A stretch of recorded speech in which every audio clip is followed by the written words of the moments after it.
Hey, this is Groovy. I'm here with Giannis from Avatar here at the Marquee Theater, Denver, Colorado. How the heck is it going, man?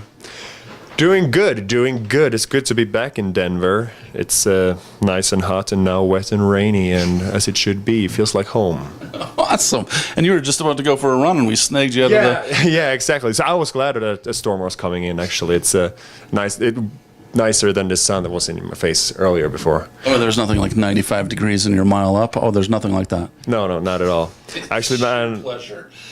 I'm leaving a deeper footprint on this city than ever. Actually, I accidentally stepped in some wet concrete that we were laying on the sidewalk out there while taking, a walk when we arrived, and suddenly my feet disappeared underneath me, and three guys standing looking at me, man, what the fuck? And you could clearly see that they were just finishing before lunch. It was so beautiful. So you made your own walk of fame in Denver? Yeah. It's mine now. Denver's mine. Hey, well, the keys to the city, sir. Here you go. You are a new emperor. Lots of keys, but smaller than it should be. Well, yeah, that's the one to Denver right there. Opening Denver.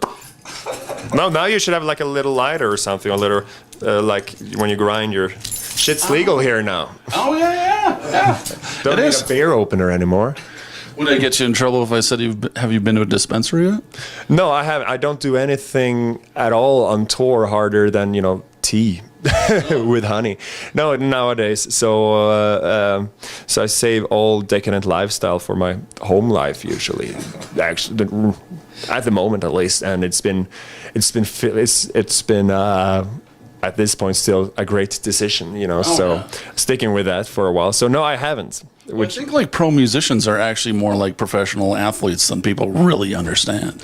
It depends. I think you have to be either, all in with stuff or not at all kind of thing. It's very hard to find a moderate drinker on tour by what I've seen. And I feel like it's been kind of a trend in the last few years that people have been, I don't know, every generation rebels against what happened before, Right. And right now, I don't know, when rock and roll, rock and roll is silly anyway. We're metalheads. We're not rockers. Right. And when you look anyway, but in the world of rock and roll, what happened before just doesn't look then so impressive when you meet, when you play with a generation that is so falling apart and can't really function and treat each other like shit and all those things, and I don't know, now we hold some other values and stronger values that it feels good to, be the guy who runs and doesn't smoke weed in Colorado, even though he could and wouldn't have minded, so. And making your own walk of fame, which is awesome. Yeah, but that was actually, I looked drunk while doing it, obviously, walking. But awesome, man. So let's pay a few bills here. Hail the Apocalypse, absolutely love it. Thank you. Totally awesome. It's like music that I really get into. I really love. What was it like putting everything together for that? Awful. Always. It's very ambitious, and I don't know. Well, it depends on which phase of it. It's a long journey. We're very much an exploratory band. Right now it's been out for a while, so we are since quite a while now looking forward to what working on the next thing, and I guess for the first time ever trying to have a more clearly defined vision right before even the pen touches the paper, Okay. But with Hail the Apocalypse, it's been part of a very exploratory phase, which you anyway can't get around, but very heavily so. So there's like from day to day, it's bliss or it's just hell and pain, depending. Sometimes you feel like, okay, you're empty. You use all your riffs that you had that you were born with, and the next day it's a mixed journey.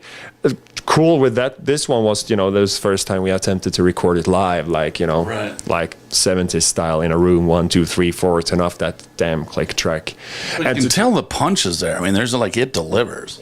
Yeah, and thank you. And I think it delivers in a.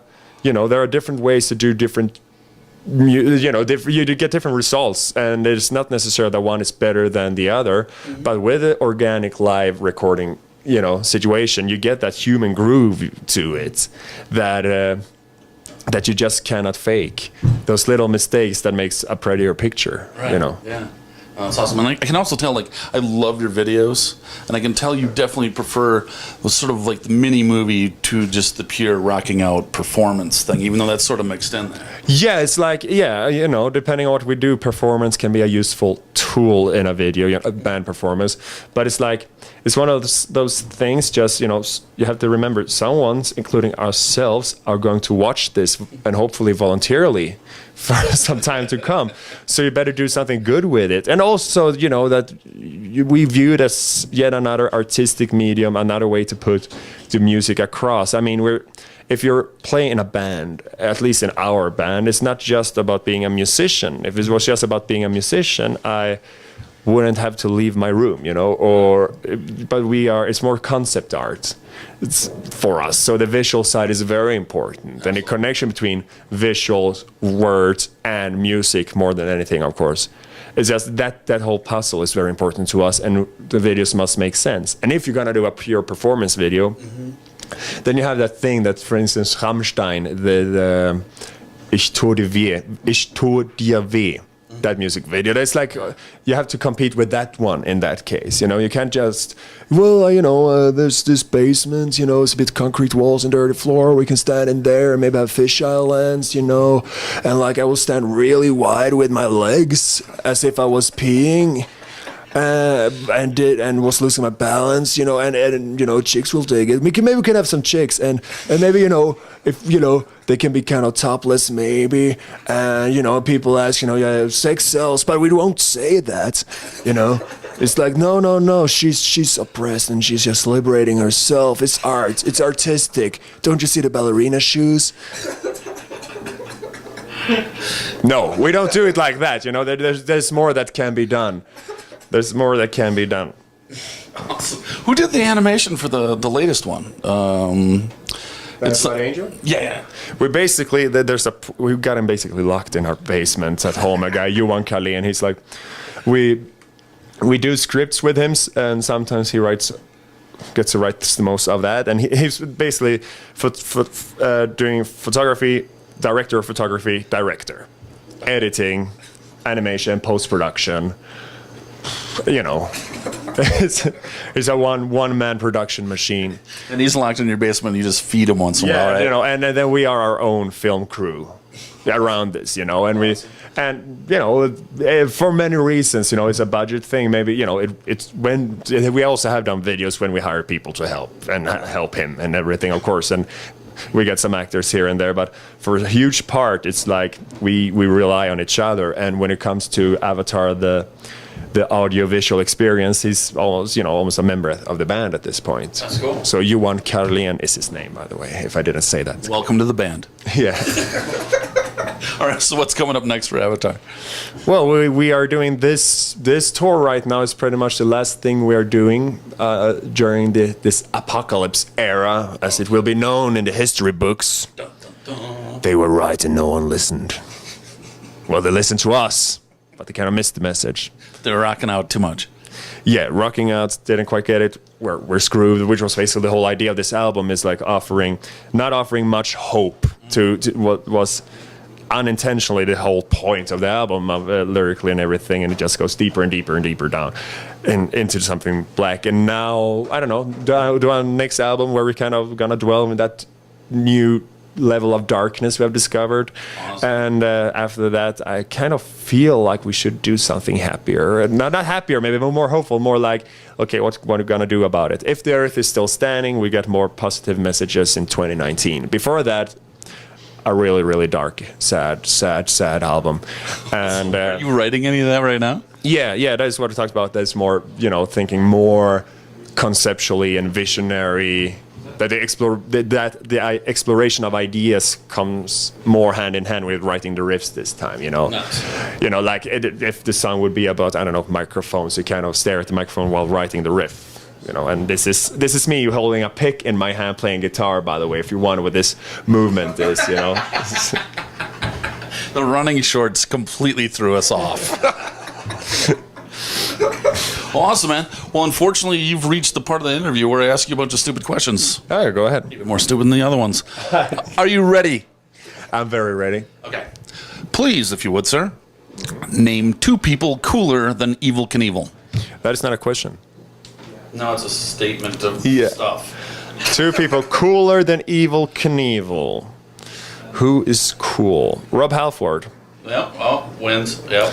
Is extremely cool. Saw them, 3 times this summer, and it's just like, it factor. And it factor that has matured with age in a perfect way. So Rob Halford is cooler than Ivell Knievel. Who else is cooler than Ivell Knievel? The coolest of all must be Mr. Freeze. From the comic book or the Arnold Schwarzenegger character? Oh, it has to be Arnold. Yeah. Camp is cool.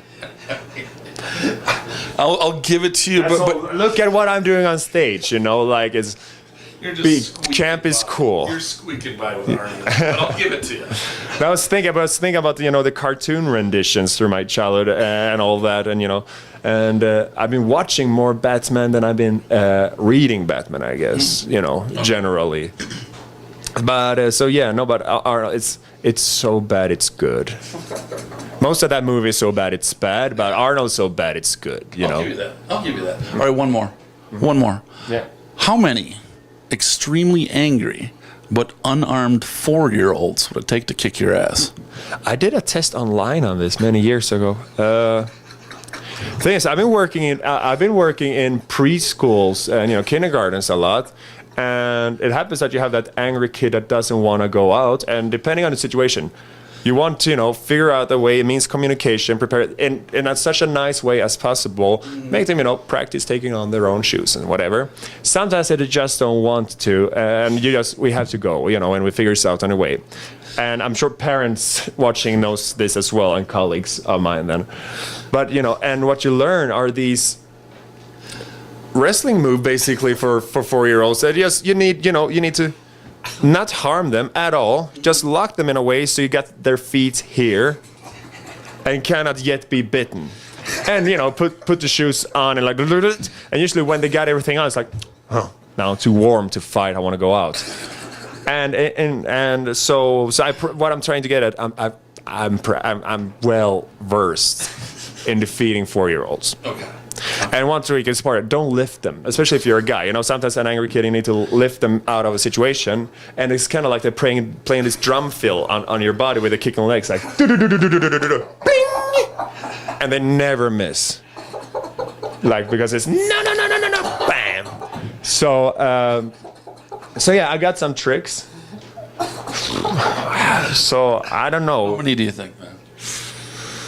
Hundreds easily, man. Also, with all the cardio I'm doing nowadays, also, because that's your enemy, I guess. You get tired. Yeah. So hundreds.